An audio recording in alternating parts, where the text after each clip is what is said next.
The house number was 412, a simple brass plaque catching the dim yellow spill from a porch light. I had checked the address 3 times, yet as I stood on the manicured lawn, the silence felt heavy, layered with a wrongness I couldn't immediately name. My son Milo had been invited here for a playdate, a standard Tuesday evening arrangement that now felt like a trap set in concrete. When the door opened, the woman standing there didn't look like a mother of a 7-year-old. She looked like a stranger guarding a secret. I asked for her son, for the boy who had supposedly sent the invitation, but her face remained a mask of polite confusion. She had no son. She had never heard of Milo. Welcome to Swasti Diaries, where the veneer of suburban perfection hides the sharpest edges of the truth. My heart hammered against my ribs, a rhythmic reminder that the life I knew had just fractured. I didn't see a child. I saw a void where a playdate should have been. I turned to walk back to my car, my heels clicking against the damp pavement, when a flash of color near the neighbor's hedge caught my eye. A sneaker. A single orphaned sneaker resting in the shadows. It was Milo's. The neighbor claimed no one had been on this street all night, but the evidence was already arguing against her. How does a child vanish into the air between a driveway and a front door? And why was the neighbor so desperate to keep me from looking at the path behind her home? My pulse hammered against my throat, a frantic, uneven rhythm that drowned out the distant hum of the city. I gripped my phone until my knuckles turned white, staring at the screen where the GPS marker pulsed mockingly on the suburban street map. 20 minutes ago, this path felt like a routine errand. Now it was a crime scene. When the patrol car finally pulled up, its lights cutting through the damp darkness in rhythmic, silent flashes, I felt a fleeting sense of relief, the kind that evaporates the moment you realize the authorities are just as blind as you are. The homeowner stood in her doorway, her posture impossibly rigid, her expression a masterclass in detached indifference. She didn't look like a woman who had just been confronted with a missing child. She looked like a woman reading from a script she had memorized hours ago. As the officer stepped toward her, I watched her eyes dart toward the side of the house, not toward the street where my car sat, but toward the dark, narrow passage leading to the backyard. The sneaker remained where I had dropped it, a small, pathetic anchor in a sea of shadows. Every instinct I possessed screamed that the answer wasn't inside the house, but in the silence between her words. She claimed she was alone, yet the faint, rhythmic clicking of a deadbolt sliding into place from the inside, distinct, deliberate, and undeniably mechanical, echoed through the porch light spill. If she was truly alone, who exactly was locking the door from the other side? The patrol car's oscillating light painted the wet asphalt in rhythmic pulses of crimson and cobalt. I stepped past the officer, my boots crunching on the damp gravel of the driveway. The homeowner's defiance was a physical weight, a barrier as impenetrable as the locked front door. I ignored her scripted protests and moved toward the boundary line, my flashlight beam cutting through the mist. The ground was soft from a recent drizzle, preserving the history of every movement made here in the last few hours. I found the indentation first, a heavy, deliberate heel print pressed deep into the mud of the flower bed, pointing away from the house toward the darkened hedge. Then the realization hit me with the force of a physical blow. Nestled within the dense, thorny branches of the cedar hedge sat a single navy blue sneaker. It was pristine, untouched by the mud that coated the surrounding soil. This was not a child's natural path. It was a plant, a deliberate marker left behind to suggest a struggle that had never actually occurred. I knelt, my breath hitching in the cold air. If Milo had been dragged from this spot, there would be scuff marks on the concrete, a tear in the hedge, or at least a disturbance in the wet leaves. There was nothing. The sneaker sat perfectly upright, as if placed by a curator. My phone buzzed in my pocket, the library terminal log finally loaded. The IP address linked to the fake playdate invitation was registered to a terminal inside the school's own administrative office.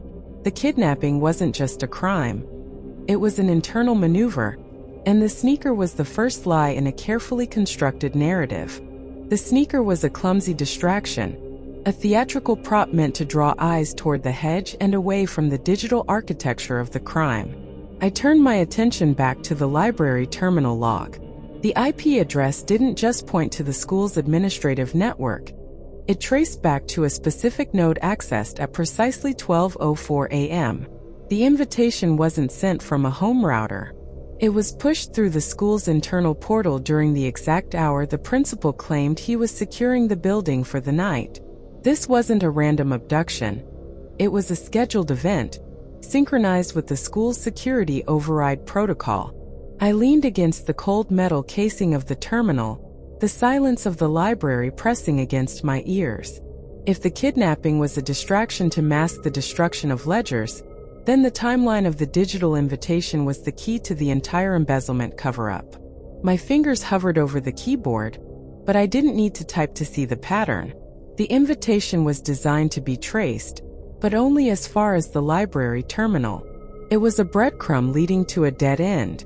I looked at the timestamps again, the rhythm of the logs revealing a deliberate sequence of commands. The system hadn't been hacked from the outside.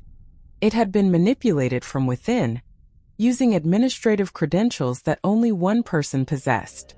I felt the sharp edge of the realization.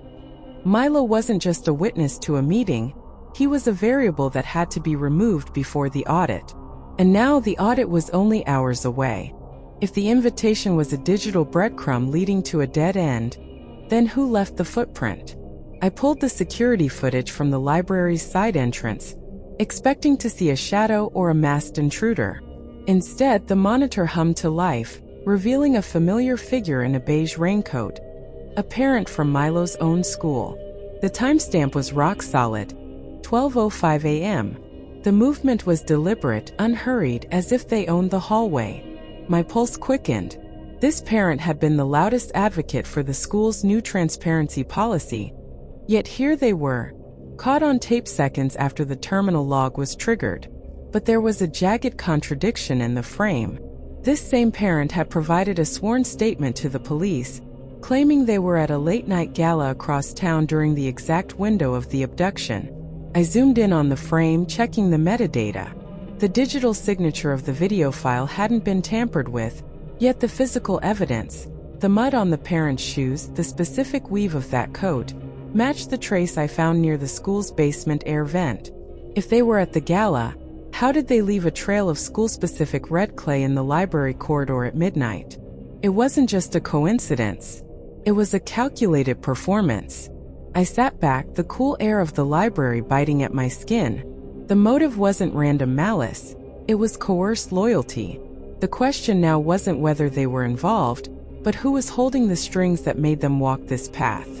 The library footage was a cold, hard fact, but the motive remained a ghost. I spent the next 4 hours dissecting the private chat logs of the school's parent association, a digital graveyard of suburban resentment. Every message was a thin veil over deeper, darker grievances. Beneath the talk of gala schedules and charity drives, a pattern of coercion emerged. It wasn't just one parent. It was a network. 3 different families had received anonymous, threatening messages about their own past mistakes, the exact kind of leverage needed to force them into silence. I cross-referenced the timestamps of these threats with the school board's secret financial meetings. The alignment was precise. Every time the principal's account saw a suspicious outflow, a new parent was being pressured into a favor. The parent in the beige raincoat wasn't acting out of malice. They were a puppet. The real discovery wasn't who was involved, but the sheer scale of the reach. I looked at the list of names, 20 parents in total, all with access to the school's infrastructure, all with something to lose. My screen flickered as I pulled the final logs. One name stood out, appearing in every single thread, acting as the silent moderator. It was the school secretary, a woman who rarely spoke, but who held the keys to every filing cabinet in the building. As the clock crawled toward 3 a.m., I realized the kidnapping wasn't just a distraction for the principal. It was a purge. The school board was burning its own house down to hide the rot. But why silence Milo? What did a boy see in the basement that threatened a 20-year embezzlement scheme? The math doesn't lie. I cross-referenced the digital breadcrumbs, and the pattern is impossible to ignore. 3 separate families who had no prior connection to one another, received identical encrypted playdate invitations at precisely 11:42 p.m. These weren't social gestures. They were synchronized triggers. While Milo was being snatched from the street, these parents were being lured away from their homes, forced into a digital lockdown that kept them occupied and isolated, while the school board executed their purge. The kidnapping was never a standalone crime. It was the anchor for a much larger, darker distraction. My screen glows with the evidence. The server logs show that the invitations originated from the school's own internal network, routed through a proxy that only the principal's office could access. The board wasn't just hiding financial insolvency. They were weaponizing the parents' own secrets to ensure total compliance. If Milo was the only witness to that basement meeting, why drag 20 other families into the crossfire? The answer lies in the sheer volume of the cover-up. They didn't just need to silence a boy. They needed to create a wall of noise so loud that the missing ledgers would never be missed. I look at the timestamps again. There is a 2-minute window where the school's security cameras were manually disabled, just before the invitation went live. 2 minutes. That is the exact duration required to walk from the principal's desk to the basement stairwell. The kidnapping was a coordinated maneuver, and someone inside that office is holding the timer. But there is one contradiction. The orphan sneaker found in the neighbor's hedge doesn't match the path the security logs suggest. If the boy didn't leave through the front gate, where did they take him? The floorboard in the corner of the abandoned nursery gave way with a groan that echoed through the empty house. It wasn't rot or neglect. It was deliberate. Beneath the warped oak, a heavy manila folder lay wrapped in plastic, shielded from the damp air. I opened it, and the truth stared back in black and white. These aren't just ledgers. They are a roadmap of systematic decay.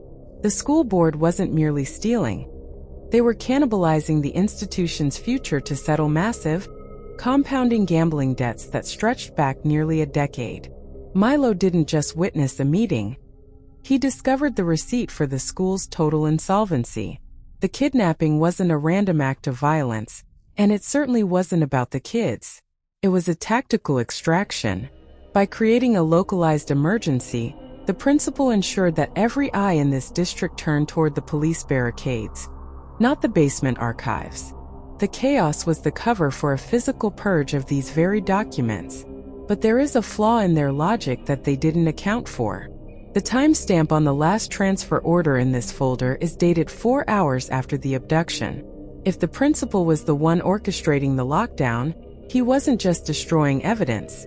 He was still actively moving the money while the city was looking for a missing boy. He didn't need to silence Milo to protect the school. He needed to silence him to ensure he had enough time to liquidate the accounts before the board realized the vault was already empty. The victim wasn't the target.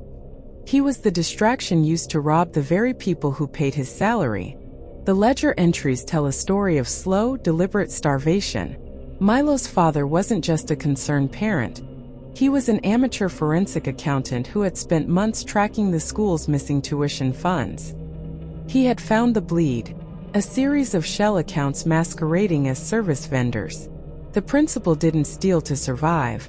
He stole to maintain a lifestyle that the school's modest budget couldn't possibly sustain. But the motive goes deeper than simple greed. The documents reveal that the treasurer, a man known for his rigid, by-the-book demeanor, was the silent partner in this embezzlement. He didn't just look the other way. He provided the digital keys to bypass the automated audit triggers. My heart sinks as I realize the kidnapping wasn't just to hide the ledger. It was a pressure cooker designed to force Milo's father into submission. They didn't need the boy to stay missing. They needed him to be the leverage that kept his father silent while they wiped the servers clean. The tragedy is that they miscalculated the father's desperation. He didn't wait for the ransom call. He initiated his own investigation, leaving behind a trail of breadcrumbs that the board never anticipated. The final piece of the puzzle isn't in the files. It's a physical key, taped to the underside of a desk in the school's archives, which opens a secondary, private safety deposit box. If the principal is still in the building, he's not looking for the boy anymore. He's looking for the key that proves he wasn't acting alone. The timeline is narrowing. The pre-dawn silence is about to be shattered. The treasurer sat in the interrogation room, his hands trembling as he laid out the sequence of the embezzlement. Seemed complete. He confessed to funneling school funds into the shell accounts, confirming the motive we had painstakingly reconstructed from the Floorboard documents. He was the architect of the financial collapse, the one who provided the digital keys to bypass the audits. When he admitted to helping stage the kidnapping, the case felt closed. A neat, devastating resolution. I watched the detectives pack their files, their confidence radiating in the dim light of the precinct. But then a single fact shattered the narrative. The treasurer's phone logs arrived, analyzed in real time. He hadn't sent the ransom demand. He hadn't even been in the city when the boy was taken. The timestamp on the encrypted message originated from a burner phone, linked to a location deep within the school's own security hub. He wasn't the mastermind. He was the insurance policy. The principal had used the treasurer's own embezzlement to blackmail him into silence, forcing him to take the fall if the scheme ever unraveled. The treasurer didn't kidnap Milo. He was merely the puppet, coerced into covering the tracks of a much colder predator. The real mastermind is still in the building, and they have just realized that their scapegoat didn't hold up under the pressure. The hunt hasn't ended. It has only just begun to expose the true architect of this nightmare. My focus shifts back to the school archives. The principal is still there, and my discovery of the hidden key has surely alerted him to a breach in his carefully constructed, desperate plan. The ink on the ransom note wasn't just ink. Under the spectral light of the forensic lamp, the toner revealed a unique chemical signature, a proprietary microcrystalline structure found only in the high-end laser printers used in the school administration wing. It was a digital fingerprint left in plain sight. I cross-referenced the print cycle logs with the school's internal network traffic. The note wasn't printed by the treasurer. It was cued from the principal's private terminal at exactly 1:14 a.m., while the school was supposedly locked down. The treasurer was a distraction, a man whose own financial sins made him the perfect fall guy. But there is a sharper, more agonizing sting in this discovery. The network access point used to bypass the security wall was a terminal located in the Parent Volunteer Resource Room, the very room where I have been working alongside the lead parent volunteer for the past 3 days. They weren't just helping me organize the search. They were monitoring my progress, feeding me just enough information to keep me moving in circles while the principal scrubbed the ledgers. The realization is cold and absolute. I am not working with an ally. I am working with the very person who holds the other half of the key to this conspiracy. If they realize I have obtained the chemical analysis report, my next move becomes my absolute last. The school is silent now, a tomb of secrets, and I am currently standing in the center of the archive, listening for footsteps that shouldn't be there at 3 in the morning. My breathing is shallow, steady, and the weight of the truth is heavier than the darkness surrounding me. The predator is close, and I am standing in their hunting ground. The abduction was never a chaotic event. It was a perfectly choreographed sequence of movements, executed with the cold precision of a stage play. The helper didn't just assist in the search, they directed it, ensuring we stayed exactly where they wanted us, away from the basement. I reconstruct the timeline. At 1:10 a.m., the school's secondary security alarm was deliberately tripped by a remote signal, forcing the night guard to patrol the perimeter. This created the window of opportunity. At 1:14 a.m., the ransom note was printed from the principal's terminal while he was physically present, creating a digital trail he believed was obscured by the chaos. He didn't account for the microcrystalline signature of the toner. The helper's role was to provide the distraction, keeping me occupied with clues that pointed toward the treasurer, a man already drowning in his own debt. It was a beautiful, lethal distraction. They needed the lockdown to last exactly 90 minutes. Enough time to shred the physical ledgers and scrub the server logs. I look at the floorboard near the administration desk. It is slightly misaligned, a subtle mark of recent disturbance that I missed in the initial sweep. The truth is no longer a mystery. It is a physical reality waiting for me to document it. The principal and the helper are still in the building, likely finalizing the destruction of the only evidence that links them to the school's insolvency. I am not standing in a tomb of secrets anymore. I am standing in a crime scene, and the suspects are currently sealing their own fates in the room just down the hall. The floorboard was not a hiding spot for documents. It was a ventilation override. I pried the wood back, my flashlight cutting through the stale, stagnant air of a crawl space I never knew existed. There, in the dark, sat the missing school tablet, the one Milo used to record the meeting. It wasn't just a recording device. It was a transmitter. The signal wasn't sent to the cloud. It was being routed to an internal server located directly beneath the administration wing. The realization hits with the force of a physical blow. The helper didn't just assist in the kidnapping, they managed the infrastructure of the containment. They didn't need to leave the building to hide the boy. They had converted a storage unit into a high-tech cell, buried deep within the foundation, just feet below where we stood. Every search team, every patrol, every frantic parent had been walking over the top of the victim for the last 6 hours. The principal's arrogance was his undoing. He assumed the basement was a dead zone for cellular reception, but he forgot about the school's private Ethernet backbone. I can hear the muffled rhythmic thumping of the HVAC system, but beneath it, faint, rhythmic, and terrifying, is the sound of a desperate hand tapping against a metal pipe. The safe house isn't a distant address or a remote cabin. It is the school itself. And the person guiding the investigation is currently holding the master key to the very door I am now approaching. The air in the basement is thick with the scent of damp concrete and ozone. I follow the rhythmic tapping, my pulse hammering against my ribs, until the beam of my light catches the edge of a heavy steel-reinforced door tucked behind a wall of rusted ventilation ducts. It isn't a storage room. It is a bunker, repurposed and hidden in plain sight. I don't need a key. The electronic override I pulled from the floorboard cycles the lock with a sharp mechanical click. Inside, the space is cramped, illuminated by the harsh blue glow of a server rack stacked against the far wall. Milo is there, huddled on a stained mattress, his eyes wide with exhaustion but alive. Beside him, the terminal blinks, a constant stream of financial data flowing directly into the school's offshore accounts. The principal's signature is everywhere, stamped into the metadata of every fraudulent transfer. He didn't just kidnap a child to silence a witness. He was using the boy's own tablet as a bridge to scrub the ledgers while the school was distracted by a lockdown. The audacity of the scheme is chilling. He planned to release Milo once the audit was cleared. A simple lost child case closed in the chaos of a frantic search. But he left one thing behind. The high-end printer ink on the ransom note, the very same toner used for the fraudulent board reports currently sitting on the server's print queue. The evidence is absolute. He thought he was untouchable behind his title, but the logs don't lie. I hear footsteps echoing from the stairwell above, heavy and deliberate. He knows I've found the room. He's coming down, and for the first time, I realize the door doesn't have a handle on the inside.